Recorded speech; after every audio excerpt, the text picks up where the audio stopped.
Berbicara tentang satu nilai,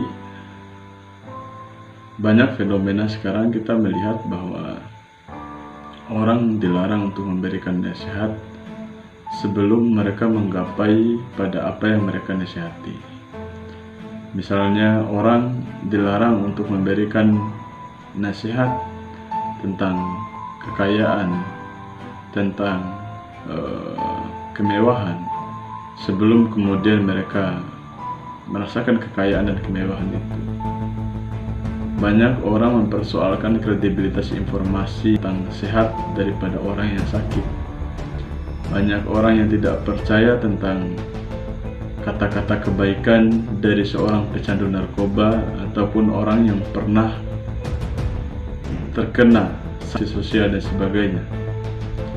Menjadi fenomena sekarang, kita memilih dan sangat selektif untuk mendengarkan kebenaran dari orang berdasarkan latar belakang mereka. Kadangkala kita meletakkan latar belakang orang harus pasti dulu untuk mendengarkan kebenaran dari mereka.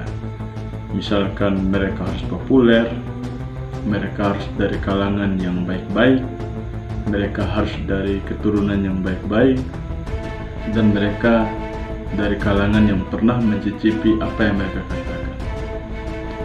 Tentu ini menjadi kekeliruan ketika kemudian kita analisa dari cara berpikir.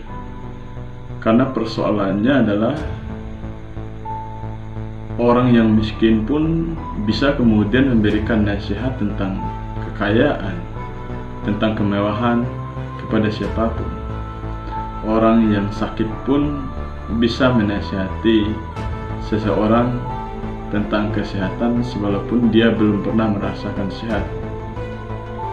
Orang yang lemah pun bisa memberikan nasihat kekuatan kepada orang yang lain yang lemah walaupun dia belum pernah kuat ataupun sebagainya.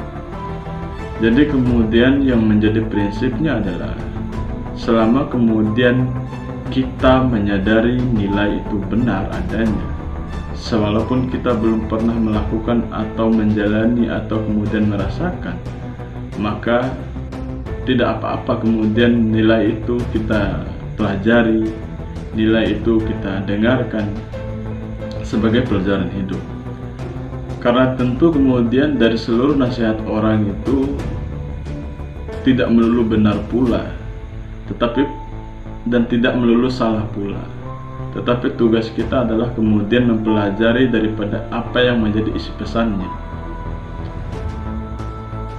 Orang-orang pintar mengatakan bahwa jangan melihat siapa yang berbicara, tetapi dengarkan apa yang kemudian dia bicarakan.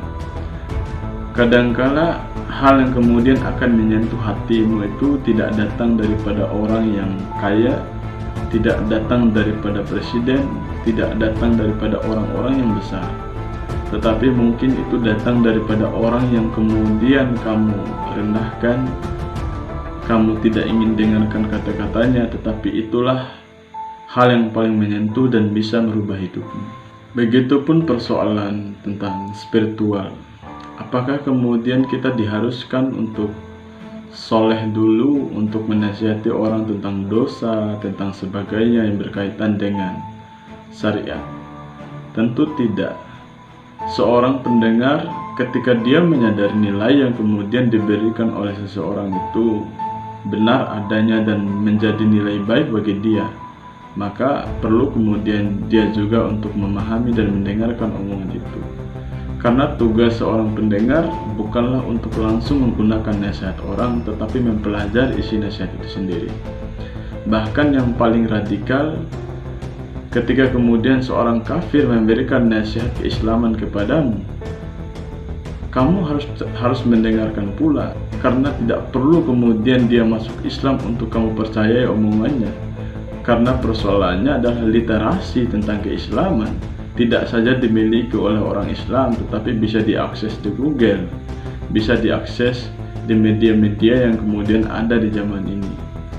Maka sampai saat itu jangan memilih-milih orang untuk mendengarkan omongannya, jangan memilih-milih orang untuk dihormati, karena mungkin saja orang-orang yang kemudian tidak terlihat mewah dan tidak terlihat rapi secara tampilan, tapi itu kemudian yang akan memberikan banyak pelajaran hidup kepadamu.